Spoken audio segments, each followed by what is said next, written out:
Hello and welcome back to the NastyMetalProductions channel here at YouTube, and welcome to the first album review of 2023. So today I am here to review Kingmaker, which is the brand new 5th album from Sweden's Screamer. It is also their debut on Steamhammer.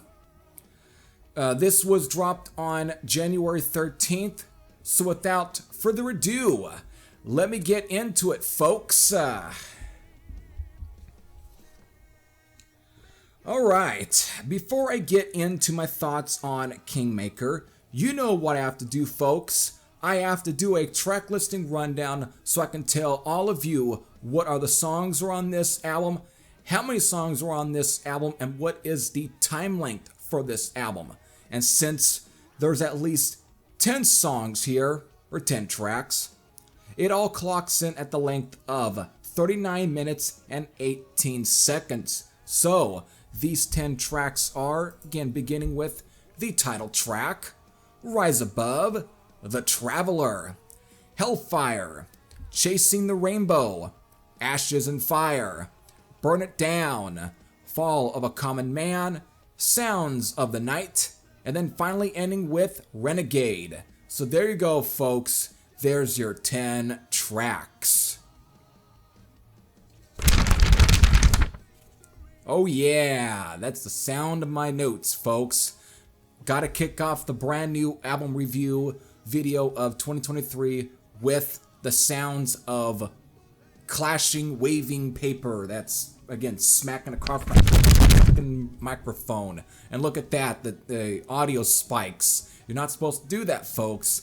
But in this case, I want to make sure that I set all this in within your ears. Yeah. Fuck all your eardrums.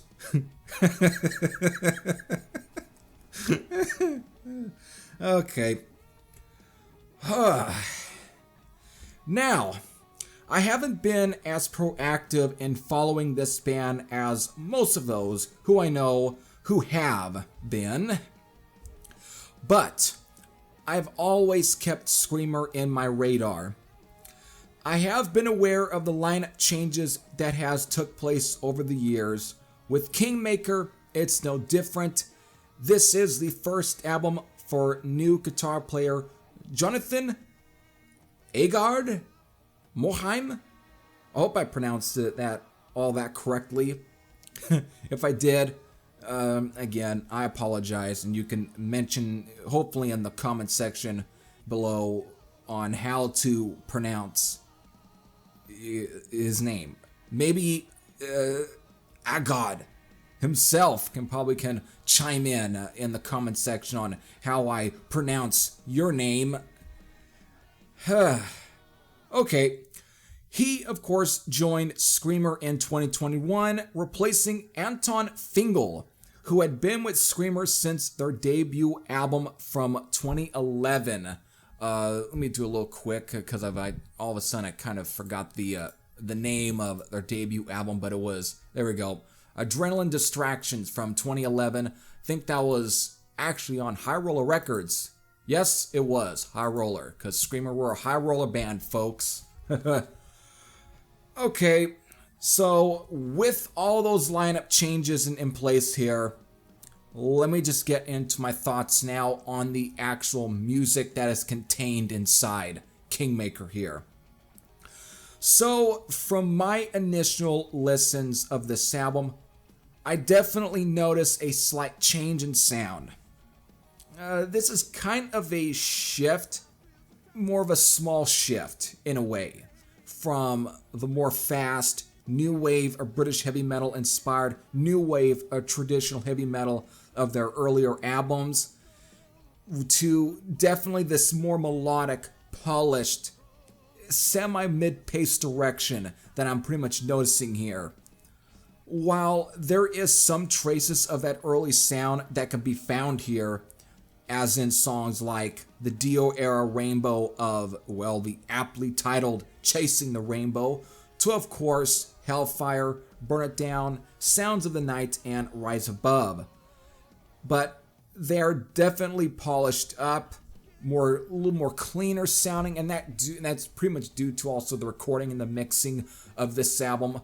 So, and especially these songs, they really are more crisper compared to the earlier stuff, and that I think can give out that sort of polished change here.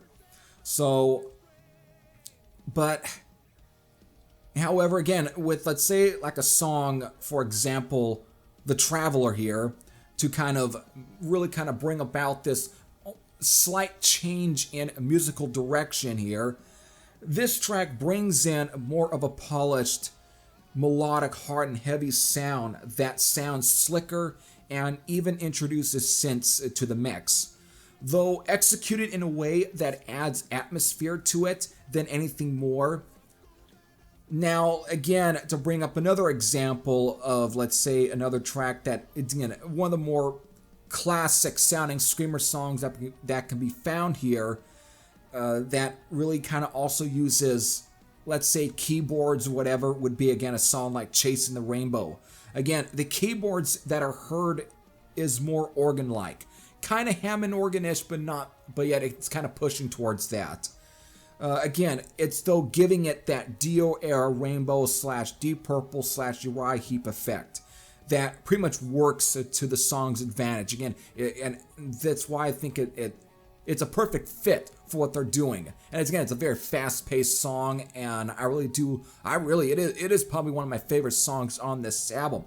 But to get back on track here, to really kind of bring out the sort of differences here with, again, like The Traveler, again, it's just the keyboards that are found in this track is just purely vibrant. It almost serves as an indicator to where maybe the band's musical headscape is currently at right now. And it possibly could lead to more songs like this, that could probably be found on future releases from here on.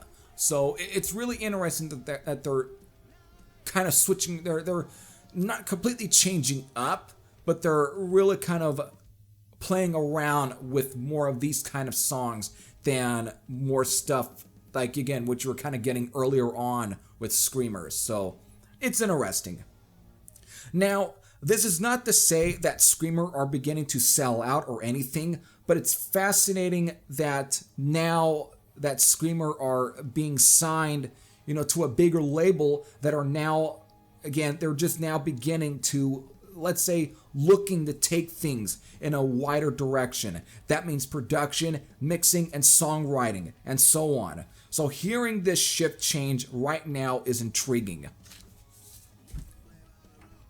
Again, there is still, classic screamer to be found here, like I mentioned, a song like Chasing the Rainbow, for example, even though it kind of plays around with their classic sound, it's actually a really cool change, and I really like it, and I really dig that kind of style that they're doing with a song like Chasing the Rainbow, and I would love to hear more stuff like that to be, be featured on future subsequent albums. But again, I can see where they probably are thinking with, let's say, something like The Traveler, and I still would not hate it, because it actually reminds me more like, in a sense, There's No Excuse era Saxon to an extent, not so much Def Leppard.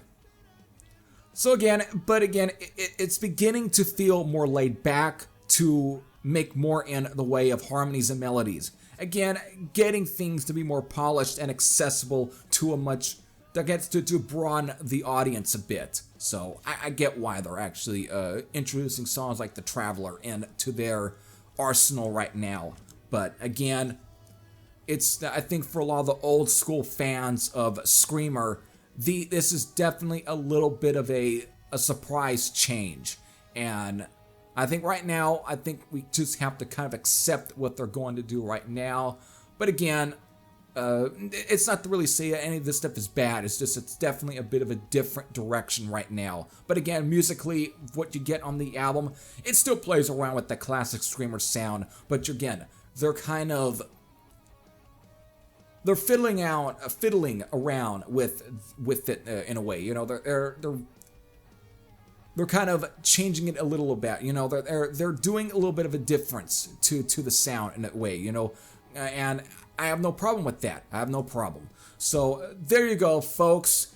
There's my overall thoughts on Kingmaker from Screamer. Again, it's not a bad album by any means. It's just that this is definitely a slight change in direction, and that could just be because of they're now signed to Steamhammer, and so they're going to begin to kind of broaden their sound a little bit to make it maybe slightly more accessible, even though it's not that the earlier stuff weren't accessible. It's just that compared to, given the fact that Steamhammer is such a bigger label, you're going to expect them to really kind of play around with their sound a bit.